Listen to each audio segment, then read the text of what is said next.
बिस्मिल्लाहिर्रहमानिर्रहीम अस्सलाम वालेकुम। मेरा नाम डॉक्टर एहसन है और आज हम जानेंगे क्लास पाइक्सिस के बारे में, ठीक है ना। और इस क्लास पाइक्सिस के अंदर बेसिकली फिशेस आ जाती हैं। ओके, सो क्लास पाइक्सिस के लिए या क्लास फिशेस के लिए बात एक ही है। So first talk about the jawless fishes, ठीक है ना। जालेस फिशेस इन्हें बेसिकली हम एनेथा भी कहते हैं, यानी कि ये वो फिशेस है जिनके पास कोई जबड़ा नहीं होता, कोई जाज नहीं होते। Okay, so this is very small group of vertebrates, ठीक है ना। ये वर्टिब्रेट्स का बिल्कुल स्मॉल ग्रुप है and which includes the two groups of jawless fishes. अब बेसिकली इस जालेश फिशेस के अंदर बेसिकली दो एग्जांपल्स आ जाते हैं। Number one is the hag fishes and number second is the lampreys, ठीक है। सो ये जो आप देख रहे हो ना, this is the example of lamprey. Okay, so both having the skeleton of cartilage and are eel like in shape। अब बेसिकली इनका जो skeleton, इसका जो ढांचा होता है ना, वो बेसिकली पूरा का पूरा कार्टिलेज से बना हुआ होता है, ठीक है। और ये ईल की तरह दिखाई देते हैं, ठीक है ना। अब ये ईल क्या है? ईल बेसिकली है बोनी फिश, ठीक है ना। ईल बेसिकली क्या है? ईल एक किस्म की मछली है और ये बिल्कुल ईल की तरह दिखते हैं। लेकिन ईल जो है ना, ये जालिश फिश नहीं है, ठीक है ना। ईल बेसिकली बोनी फिश है, लेकिन इनका जो स्केलेटन है वो कार्टिलेज से बना हुआ है, ठीक है। So basically lamprey and hagfish ये ईल की तरह दिखाई देते हैं। Okay, so both having the unpaired fins located along the mid line of their body. अब बेसिकली लैम्प्री और हैगफिश जो है ना, इनके पास बेसिकली दो फिन्स होते हैं और वो अनपेयर्ड होते हैं, ठीक है। So this is number one fin and this is another fin, ठीक है ना। इस जो पीछे वाला फिन है इसे बेसिकली हम कॉर्डल फिन कहते हैं। ओके, सो बेसिकली बिल्कुल मिड लाइन पे इनकी, इसकी बॉडी का ये जो मिड लाइन है ना, इस मिड लाइन पे बेसिकली दो फिन्स होते हैं, ठीक है। And both leg the scales. अब बेसिकली लैम्प्री और हैगफिश के पास कोई भी स्केल्स नहीं होते, ठीक है ना। स्केल्स बेसिकली जो बोनी फिशेस जो होती हैं, बोनी फिशेस और कार्टिलेजिनस फिशेस, उनके बाहर कुछ स्केल्स होते हैं, ठीक है ना। सो इसको मैं यहाँ पे दिखाऊं, so these are the scales, ठीक है ना। ये स्केल्स जो है ना, ये बेसिकली फिशेस पे पाए जाते हैं। ओके, और स्केल्स की काफी सारी टाइप्स है, just like the cycloid scale, ctenoid scales, गेनोइड scales and placoid scale, ठीक है। So their body is very smooth, ठीक है ना। अब चूंकि इनके पास कोई स्केल नहीं है, जिसकी वजह से इनकी बॉडी बहुत स्मूथ होती है। स्लिमी स्किन, ठीक है ना, स्लिमी स्लिपरी स्किन होती है, which is perforated by circular gills opening. अब बेसिकली इनके पास काफी सारे सर्कुलर गिल्स होते हैं। सो आप यहाँ पे कंसंट्रेट करें, so this is a gill, this is another gill, this is another gill. So basically ये सर्कुलर गिल्स जो है ना, इनके पास मौजूद होते हैं। Okay, then we have the evolutionary adaptation in Agnatha, ठीक है ना। अब बेसिकली एक तो होती हैं जालेश फिशेस, जिन्हें हम एनेथा कहते हैं। एक होती हैं जाफुल फिशेस, यानी कि जिनके पास जाज मौजूद होता है, उन्हें बेसिकली हम कहते हैं नेथोस्टोमा, ठीक है। So these hag fishes usually using pencil-like teeth that surrounds the tongue to burrow into the coelomic cavity and ingest the prey's soft internal organ। अब बेसिकली ये हैग फिश क्या करती है कि हैग फिश की जो जिबान होती है ना, उस जिबान पे ही काफी सारे दांत होते हैं। Okay, so this is the hag fish, यहाँ पे फोकस करें। So this is the hag fish and this is the tongue, ये जिबान है हैग फिश की।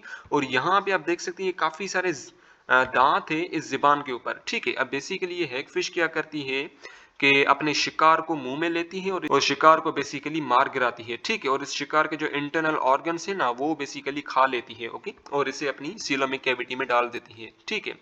Then we have the lamprey, ठीक है ना। Lamprey has sucker like mouth lined with teeth, ठीक है ना। अब लैम्प्री का जो माउथ होता है ना, दैट इज सकर लाइक, ठीक है ना। लैम्प्री बेसिकली खाने को चूसता है और इसका जो पूरा माउथ है ना, वो भी बेसिकली टीथ से भरा हुआ होता है, ठीक है। So this is the lamprey, ये आप देख सकते हो, इसका पूरा माउथ जो ये बेसिकली टीथ से भरा हुआ होता है। और लैम्प्री क्या करती है?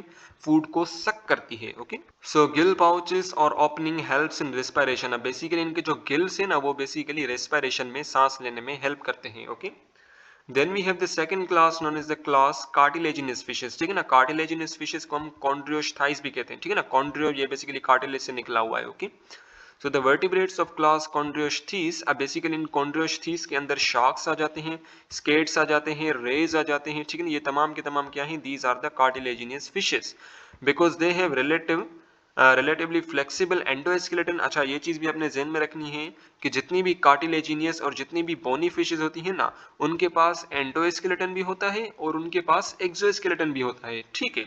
तो ये चीज आपने ध्यान में रखनी है। सो जो एंडोस्केलेटन होता है ना कार्टिलेजिनस फिशेस का, वो बेसिकली बना हुआ होता है कार्टिलेज से, ठीक है ना। वो कार्टिलेज से बना हुआ है, इसलिए इनका नाम पड़ा कार्टिलेजिनस फिशेस। वो बोन से नहीं बना हुआ होता। और इनका जो एक्सोस्केलेटन है ना, वो बना हुआ होता है काफी सारे स्केल से, जिन्हें हम कहते हैं प्लेक्वाइड स्केल्स, ठीक है ना। काफी सारे स्केल्स होती हैं इन्हीं शार्क्स के बाहर। और जितनी भी कॉन्ड्रोस्टाइस हैं, उनके स्किन के बाहर बेसिकली काफी सारी स्केल्स होती हैं, ठीक है, और ये स्केल्स क्या करती हैं, इन तमाम कार्टिलेजिनस फिशेस का एक्सोस्केलेटन बनाती हैं। Okay, so the mouth is ventral in position. अब इनका जो माउथ है ना वो बेसिकली वेंट्रल जमीन की तरफ है। सो आप इस शार्क के ऊपर फोकस करें। सो ये जो नीचे जमीन की तरफ ये जो आप देख रहे हो ना, दिस इज द माउथ, ठीक है। सो बेसिकली डोर्सल साइड वो वाली साइड होती है जो कि आसमान की तरफ होती है। सो ये जो इसकी पूरी साइड है ना, this is a dorsal side, और जो नीचे वाली इसकी साइड है ना, this is a ventral side. So इनका जो माउथ होता है ना वो वेंट्रल की तरफ, नीचे की तरफ होता है। Okay, and their tail fins is heterocercal. अब बेसिकली इनका जो टेल फिन, ये जो पीछे वाला पार्ट है ना, इसे बेसिकली हम टेल फिन कहते हैं। और ये जो टेल है ना, इसके दो अनइक्वल पार्ट्स हैं, ठीक है ना। एक तो ये ऊपर बड़ा वाला पार्ट, और नीचे जो है ना ये छोटा वाला पार्ट, ठीक है ना। सो बेसिकली इसका जो टेल फिन है वो क्या है, हेट्रो सर्कल है। हेट्रो यानी कि डिफरेंट। सो बेसिकली जो डिफरेंट पार्ट्स है ना, ये वाले, ये एक वाला पार्ट और ये दूसरा वाला पार्ट, ये दोनों पार्ट्स क्या है, डिफरेंट इन साइज है, ठीक है ना, इसलिए इनका नाम पड़ा हेट्रोसिरल। ओके, सो बेसिकली इनका जो अपर लोब होता है वो बड़ा होता है, और इनका जो लोअर लोब होता है वो बेसिकली छोटा होता है, ठीक है। So there are present many usually 5 exposed gill slits। अब इनके पास बेसिकली 5 gill slits होते हैं। सो अब यहाँ पे काउंट कर लीजिए, this is number 1, this is number 2, this is number 3, this is number 4 and this is number 5। So basically 5 gill slits होती हैं, और इनके पास कोई भी ओपर्कुलम नहीं होता, ठीक है ना। ओपर्कुलम क्या है, ओपर्कुलम बेसिकली गिल कवर है। सो इसको मैं यहाँ पे दिखाऊं। सो लुक एट दिस डायग्राम, इस वाले डायग्राम पे फोकस करें। सो ये वाला जो स्ट्रक्चर देख रहे हो ना, दिस इज द ओपर्कुलम, ठीक है ना। और ये ओपर्कुलम क्या करता है, गिल्स को कवर करता है, ठीक है। सो अगर आप इस ओपर्कुलम को हटाएंगे यहाँ पे, तो यहाँ पे आपको काफी सारे गिल्स दिखाई देंगे। ओके, सो इस वाले डायग्राम पे भी फोकस कर लें। सो दिस इज द हेट्रोसिरल, ठीक है ना, हेट्रोसर्सल। सो जो टेल फिन होती है शार्क की वो बेसिकली डिफरेंट होती है, ठीक है ना। इनका जो अपर लोब होता है वो बड़ा होता है, और इनका जो लोअर लोब होता है ना वो छोटा होता है, ठीक है। लेकिन अगर मैं बोनी फिशेस की बात करूं तो उनका जो टेल फिन होता है ना, दैट इज द होमोसर्सल और होमोसिरल, ठीक है ना। सो इनके बेसिकली दोनों जो लोब्स होते हैं ना वो एग्जैक्टली इक्वल होते हैं साइज में, ठीक है। सो ये exactly upper lobe and lower lobe basically दोनों इक्वल है साइज में, इसलिए नाम पड़ा होमोसर्सल, ठीक है ना। Homo mean same.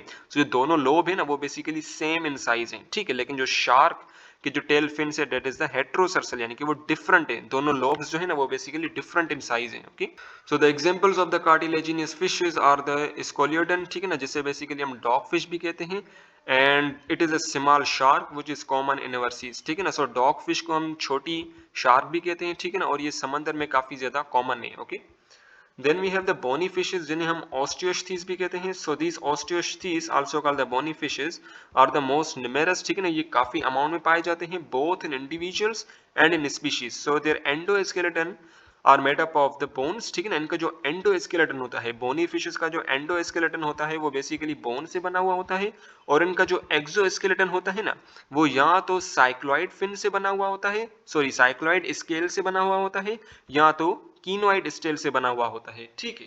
अब जो साइक्लॉइड स्केल होता है ना वो बेसिकली स्मूथ अपीयरेंस देता है, ठीक है ना। साइक्लॉइड स्केल्स की वजह से इनका जो बाहर सा सरफेस, इनकी जो बाहर की जो सरफेस होती है वो बेसिकली स्मूथ होती है, लेकिन टीनोइड स्केल जो होती है ना वो बेसिकली रफ अपीयरेंस देती है, ठीक है। So according to whether their outer edge is smooth और स्पाइनी, ठीक है ना। सो बेसिकली साइक्लॉइड स्केल जो है ना वो स्मूथ होते हैं, और जो टीनोइड स्केल है ना वो बेसिकली स्पाइनी होते हैं, रफ होते हैं। Okay, so mouth opening is present at the anterior tip. अब बेसिकली जितने भी ऑस्टियोस्थीज है ना उनका जो माउथ होता है ना वो एंटीरियर की साइड की तरफ होता है, ठीक है। सो इसको मैं ऐसे बनाऊं। So look at this diagram. So ये बेसिकली ऑस्टियोस्थीज का एग्जांपल है। सो इसका जो माउथ है ना ये एंटीरियर की साइड, एंटीरियर यानी कि आगे वाली साइड, ठीक है ना। सो इसका माउथ जो है ना वो बेसिकली आगे वाली साइड की तरफ है, लेकिन जो शार्क जो है ना उसका माउथ जो है वो बेसिकली वेंट्रल की साइड है। Okay, so their gills are covered over on each side by gill cover called the operculum। अब जितनी भी ऑस्टियोस्थीज है ना उनके पास गिल कवर होता है जिन्हें हम ओपर्कुलम कहते हैं। Okay, most of these fishes have an air bladder which act as a hydrostatic organ. अब बेसिकली इसको मैं ऐसे समझाऊं, suppose this is the bony fish, ठीक है ना। ये बेसिकली क्या है, ये हमारे पास एक बोनी फिश है। अब बोनी फिश की बॉडी पे एक बड़ा सा एयर ब्लैडर होता है, ठीक है। ये जो हमने गोला किया है this is the air bladder, ठीक है। अब ये एयर ब्लेडर है ना, इसमें काफी सारी हवा भरी हुई होती है, ठीक है। इसी एयर ब्लेडर की वजह से जो बोयंसी होती है ना, बोयंसी, वो बोयंसी बेसिकली मेंटेन होती है। जब भी मछली को बाहर आना होता है पानी से, तो मछली क्या करती है कि अपने एयर ब्लेडर को भर लेती है हवा से, जिसकी वजह से मछली जो है ना वो बाहर आ जाती है, ठीक है ना, बिल्कुल सरफेस पे आ जाती है। लेकिन अगर मछली को पानी की गहराई में जाना होता है तो ये एयर ब्लेडर से हवा को खारिज कर लेती है, जिसकी वजह से मछली जो है ना वो बिल्कुल बॉटम ऑफ द सी पे चली जाती है, ठीक है। सो यहाँ पे टाइप्स ऑफ फिशेज स्केल्स बताए हुए हैं। Number 1 is the cycloid scales, ठीक है। So this is the cycloid scale, ये सर्कुलर साइक्लॉइड स्केल है और ये स्मूथ अपीयरेंस देता है।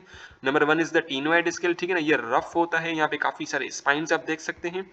And number 3 is the गेनोइड scale, ठीक है ना। And number 4 is the placoid scale, ठीक है ना। प्लेकोइड क्यों बोला, बिकॉज यहाँ पे 3 प्रोजेक्शंस लिखी हुई हैं, ठीक है ना। Their tail fins is usually homocercal और डायफाइसर्सल। अब बेसिकली मैंने आपको बताया था कि जो बोनी फिशेस होती हैं उनका जो टेल फिन होता है वो बेसिकली होमोसर्सल होता है, यानी कि इनके जो दोनों लोब्स होते हैं ना, अपर वाला लोब और लोअर वाला लोब, ये दोनों क्या होते हैं, एग्जैक्टली सेम होते हैं, ठीक है। एंड द एग्जांपल ऑफ होमोसर्सल, ऐसी मछलियां जिनका होमोसर्सल टेल फिन्स होते हैं, डेट इज द पर्च, ठीक है। लेकिन अगर मैं बात करूं लंग फिश की, तो उनका जो टेल फिन होता है ना, डेट इज द डायफाइसर्सल। डायफाइसर्सल में ऐसा होता है कि जो वर्टिब्रल कॉलम है ना, वो टेल फिन की तरफ खिंच जाता है, ठीक है ना। सो ये आप देख सकते हो, ये पूरा का पूरा टेल फिन है और यहाँ पे बेसिकली यूं वर्टिब्रल कॉलम जो है ना ये स्प्रेड हो गया, ठीक है। और अल्टीमेटली हमारे पास upper equal and lower equal parts जो है ना वो डिवाइड हो गए, okay. So this is the upper lobe and this is the lower lobe, ठीक है ना, और ये दोनों इक्वल हैं, ओके। सो बोनी फिशेस के एग्जांपल हैं ईल,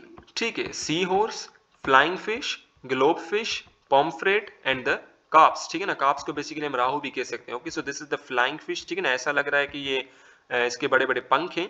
सो this is the flying fish and this is the sea horse, ठीक है ना। So this is the globe fish, this is the pomfret and this is the carp, ठीक है। सो इस वाले छोटे से पैराग्राफ को पढ़ लेते हैं। So the fastest fish is the sail fish, ठीक है ना। सेल फिश क्या है, this is the fastest fish, ठीक है ना। So it can swim as fast as a car drives on a highway, ठीक है ना, ये इतना तेज दौड़ सकती है पानी के अंदर जितना कार जो है ना वो हाईवे के ऊपर दौड़ती है, ओके। और जो स्लोएस्ट फिश है ना, that is the sea horse, ठीक है। अगर कोई बंदा सी हॉर्स को मूव करते हुए देखेगा तो ये बहुत ही बेयरली, बहुत ही मुश्किल से बताएगा कि भाई ये मूव कर भी रही है कि नहीं, ठीक है।